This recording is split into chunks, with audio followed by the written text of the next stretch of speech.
Senhor, nós estamos crendo, ó Pai. Hoje é dia de orarmos pela nossa casa, de orarmos, Senhor, pela nossa família. Nós cremos, ó Senhor, no milagre, ó Pai, no sobrenatural, no extraordinário do Senhor. Nós cremos, ó Pai, na Tua resposta.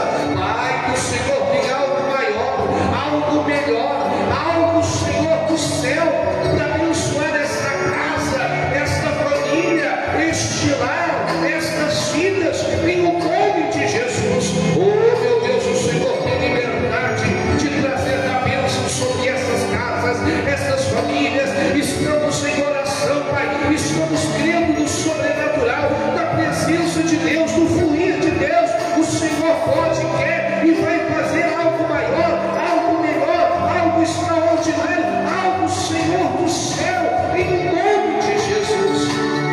Pai, o Senhor tem a bênção para esta casa, o Senhor tem a bênção, Senhor, para esta família, o Senhor tem a bênção, Senhor, para essas vidas, em o nome do Senhor Jesus. É o que eu te peço, certo da tua resposta, e eu já te agradeço, dizendo muito obrigado, amém, e graças a Deus. Glória a Deus.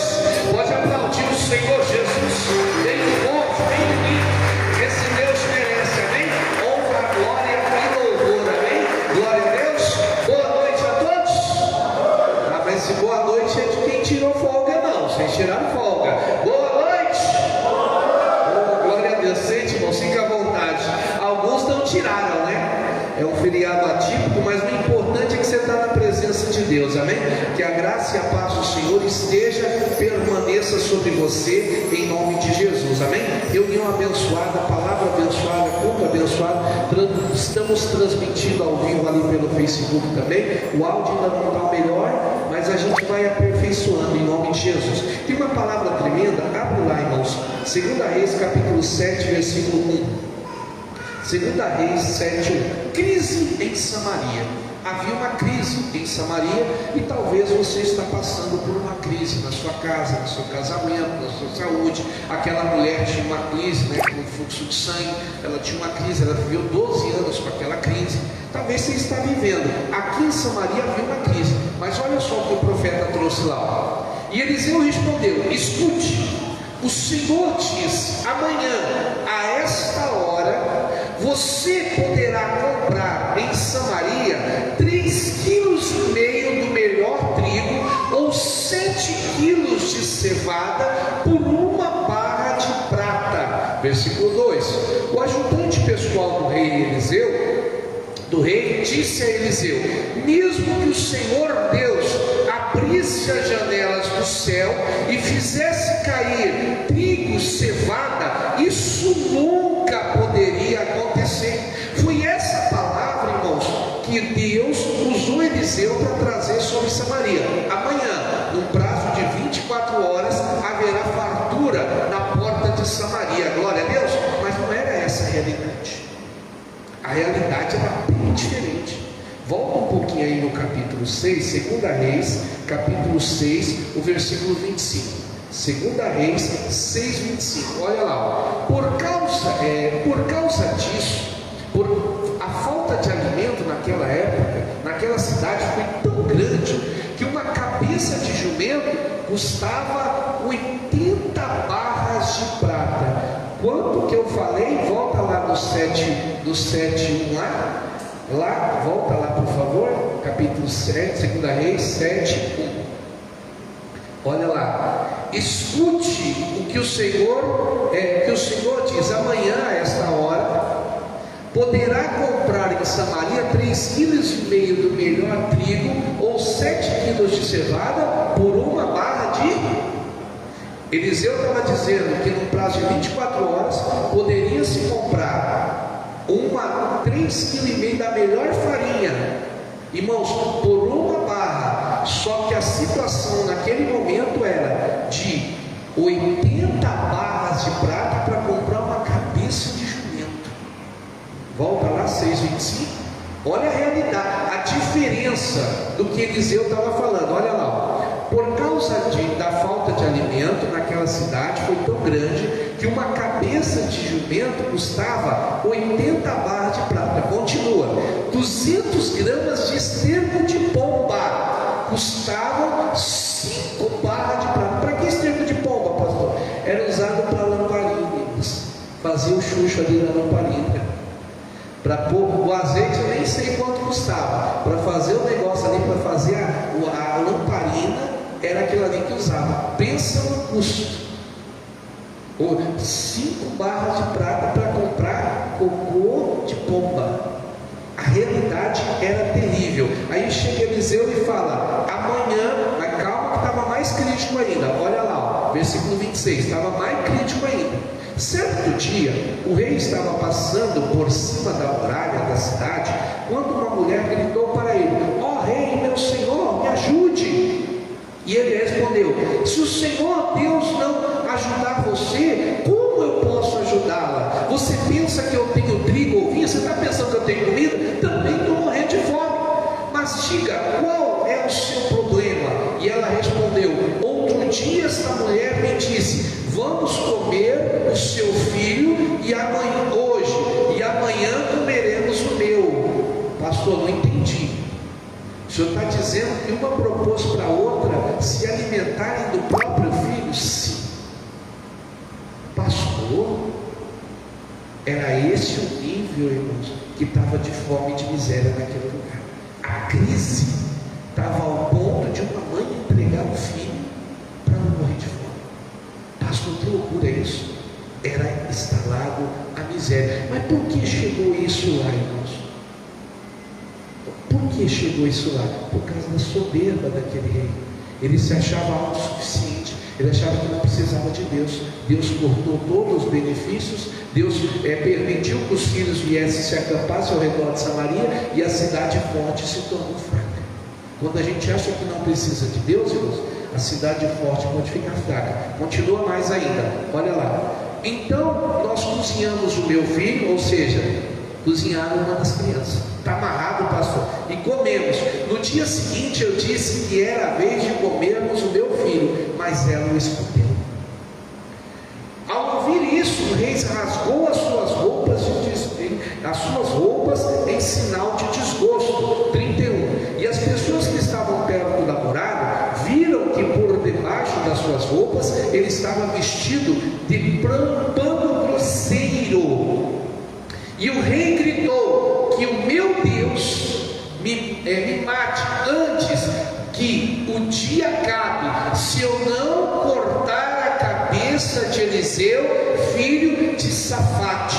O que eu quero que você entenda aqui, irmãos? A coisa estalou, a crise estalou. O rei, ele se achava melhor, o rei se achava autossuficiente, e ali a fome imperando, a miséria imperando. E quando aquelas mulheres entraram em atrito por causa daquilo, o rei falou: vou pegar Eliseu. Primeira lição que eu quero que você entenda aqui, irmãos: quando a crise se instala, como eu falei, primeiro a soberba, deixou a soberba entrar, a crise se instalou. Mas quando a crise se instala, nós temos a tendência a achar culpados, a procurar culpados. Nós queremos achar: a culpa é de quem? A culpa é do fulano, a culpa é do marido, a culpa é do filho, a culpa é da sociedade, a culpa é disso, a culpa é daquilo. Nós temos tendência a procurar culpados. Quando a crise se instala, nós temos a tendência a procurar culpado. Em vez de nós verificarmos em nós o que precisa mudar, em vez de nós olharmos o que precisa ser feito para que a crise saia, para que aquela situação saia, para que aquela situação mude, nós temos a tendência a culpar. Que nem eu falei outro dia, a mulher: pastor, pelo amor de Deus, ora por mim, esse cartão aqui está endemoniado. Eu falei: por quê, irmã? Ela falou: não sei, pastor, veio uma fatura de muito alta que não tem condições de pagar. Eu falei: mas quem comprovou? O demônio? Não, pastor, o senhor está exagerando. Mas a pessoa causou uma crise para ela. Ela causou uma crise. Não, pastor, causou. Quer ver, irmãos, tem problema que você traz para você? Vamos lá para Jonas capítulo 1. Jonas capítulo 1, essa referência que eu não anotei, eu vou abrir aqui só para mim ler o versículo certo, que eu não anotei. Isso aqui, a mensagem já cresceu durante o dia, Talvez, irmãos, você não perceba, mas você mesmo está trazendo uma crise para você. Você mesmo está trazendo um problema para você. Você mesmo está gerando uma situação que não era para estar na sua vida.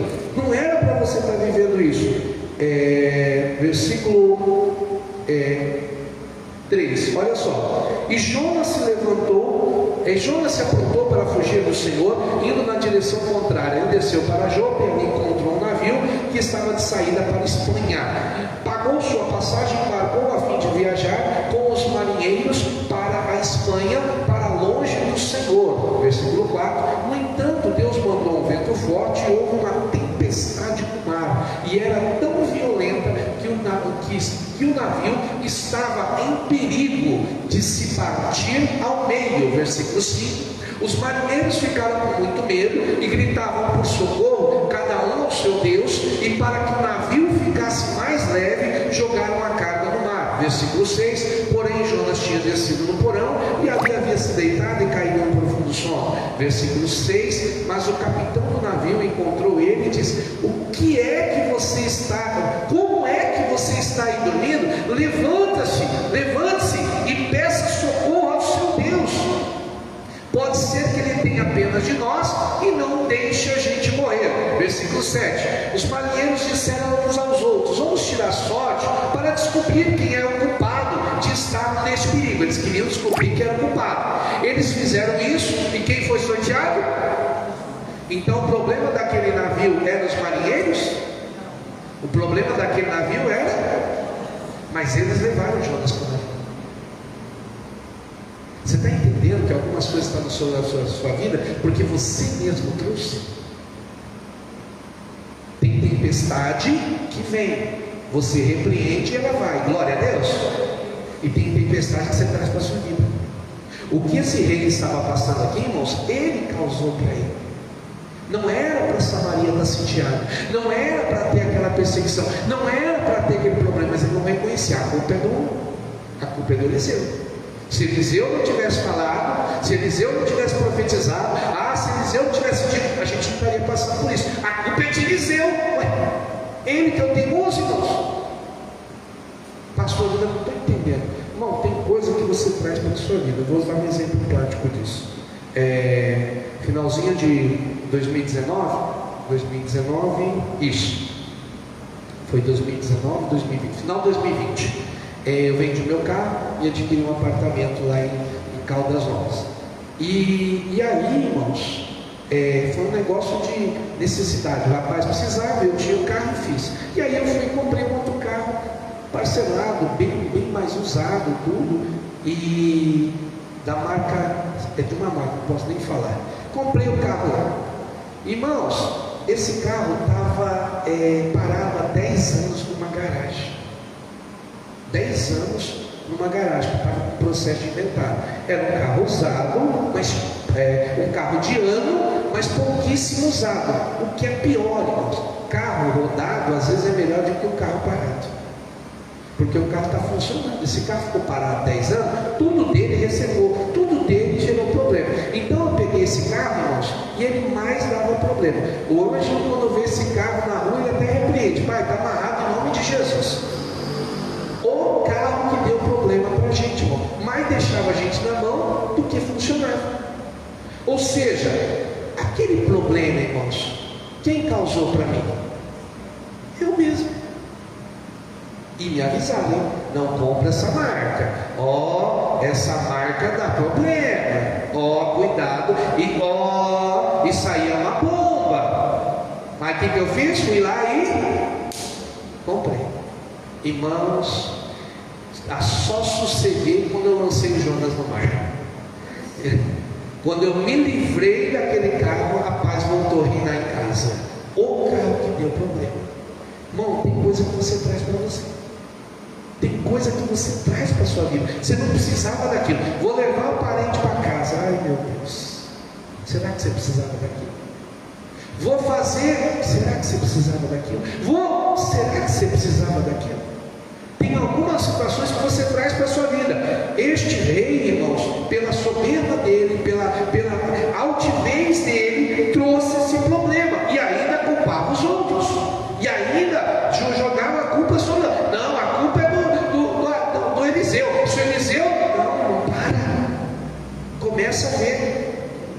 começa a ver, havia necessidade de Samaria. Irmão, começa a pensar, irmãos, para comprar uma cabeça de jumento para comer. Pastor, o que é isso? 80 barras de prata. Eliseu chegou e falou: amanhã, num prazo de 24 horas, vai ter 3,5 kg da melhor farinha por uma barra.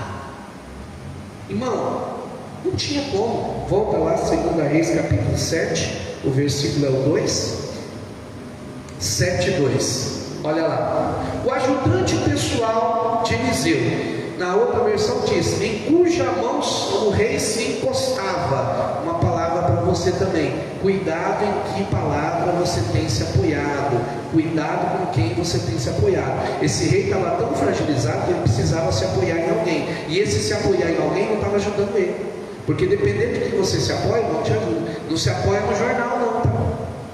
Fica vendo aquele jornal da tarde para você se apoiar, fica vendo aquele noticiário sanguinário, aquilo ali não é apoio nenhum. Você viu? Você para com aquilo. Você viu que.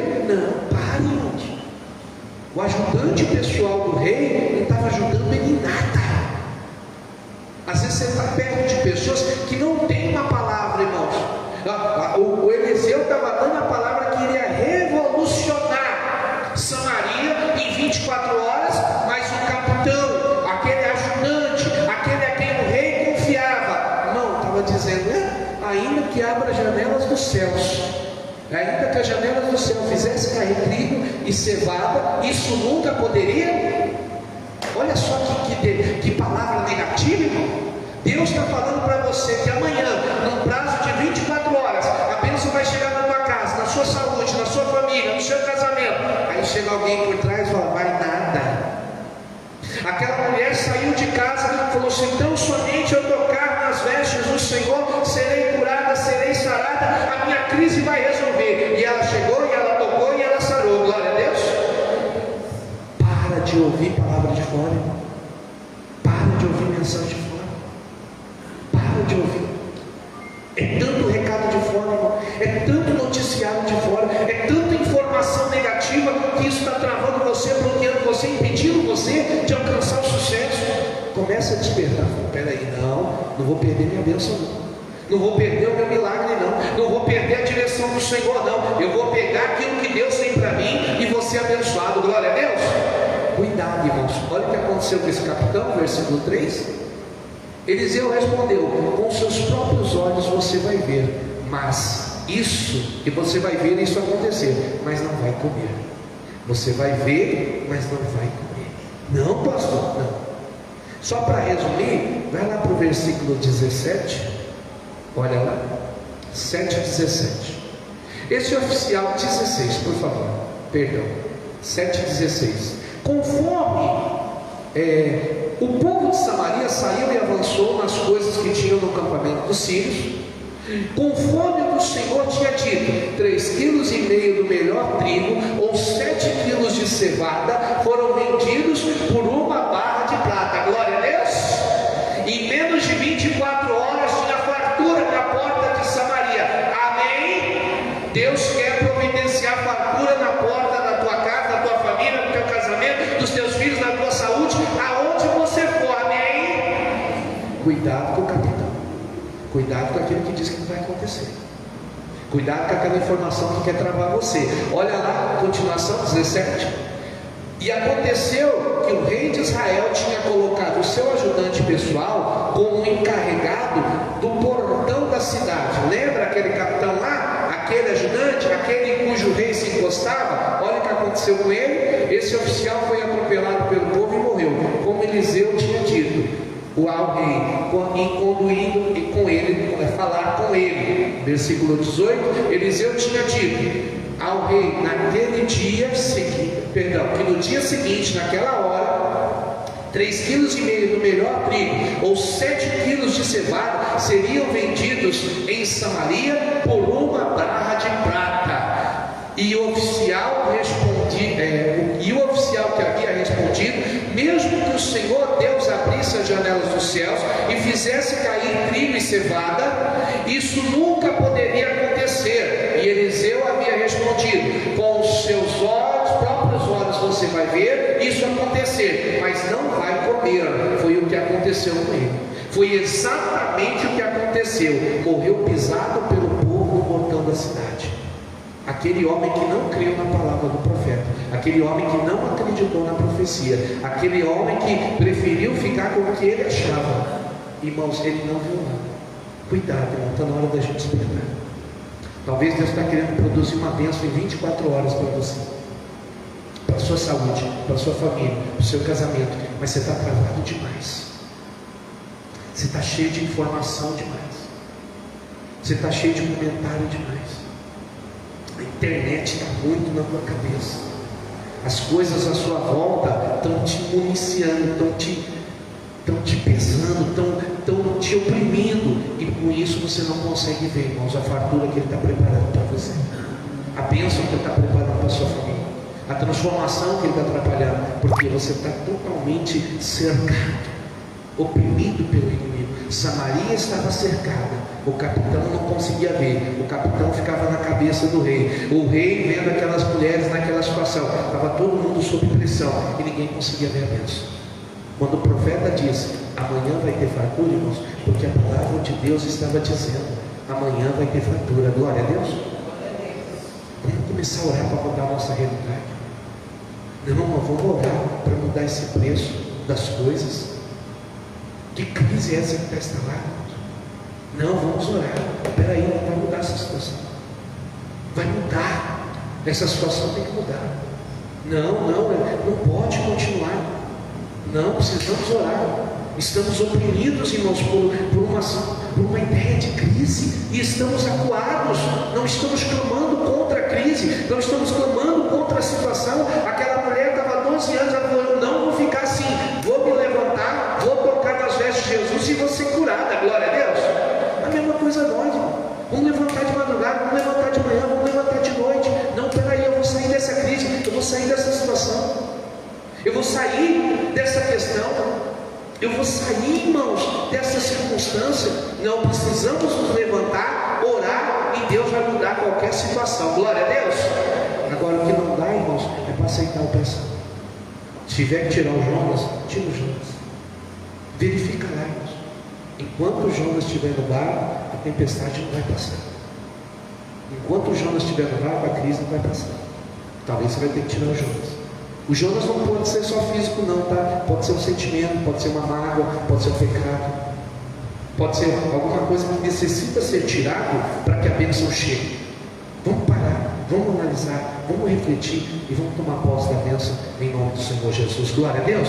Pode aplaudir o Senhor Jesus aí, bem forte, bem bonito, que esse Deus merece. Bem, se coloque de pé, eu quero orar com você agora, mas eu quero que você abra o seu coração. Como eu falei, irmão, talvez a crise está instalada. Pastor, o senhor tem ideia? O senhor está falando de crise aí, eu sei o que é crise.